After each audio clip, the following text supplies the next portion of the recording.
Typically you watch the film, the tape, and it's never as bad as what you thought. I'd like to say that was the case, but it was as poor a performance as what I thought.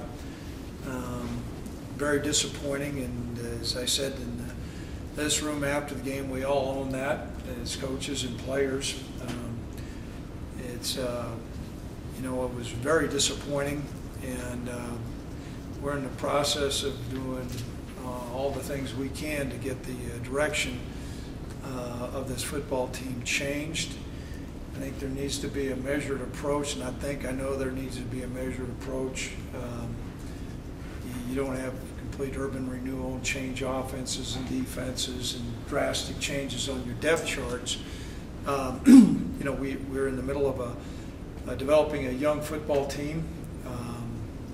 It's probably anybody out there, I was more surprised by the performance than anybody, because I believe we can be a good football team this year, and I believe that still, but that performance is not reflective of that. I don't want to spend a great deal of time talking about last week's performance, but anytime you go through a game and you got 4 face masks and holding penalties and close to 100 yards penalties, and then you generate 330 yards, well, you do the math, you're going to have a hard time winning when you have that many self-inflicted wounds. And then along with that, for us to be able to rush for 41 yards and then give up 270-something. Now, some of it we want to credit the University of North Dakota, but many of those things were our mistakes. Some of those things I'm going to be able to address here, and I'll answer your questions, and I'll be very candid with my answers. But some of those things, if you ask them, I'm not going to give you an answer. It may not be what you want to hear, but I'm not going to address every single thing. But I will not have rose-colored glasses on. The glasses I wear today are clear, and that was a really poor performance. And it has been my experience in the past that typically you make your most improvement between your first and second game. Most of the time during my tenure as a head football coach, that's not really been the case, because our teams have performed well in opening games. And so I'm in hopes that this time next week we have a different direction as far as our performance. So I think it's an easy thing to say, hey, as a head football coach, I'm going to take all that loss. That's all on me. I think those are really misleading statements.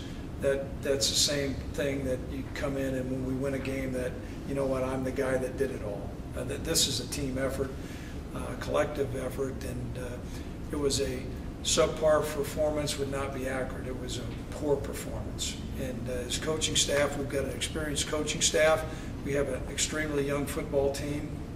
And while I don't want to say, okay, that's the excuse for it, but to not recognize that there's some youth out there.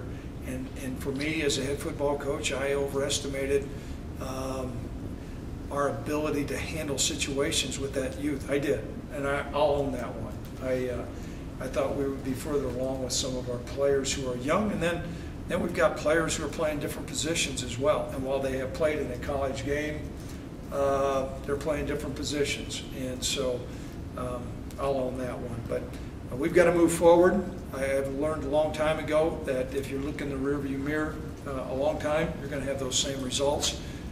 We're going to change our trajectory as far as some of the things we're asking our players to do, and clean up some of those self-inflicted wounds.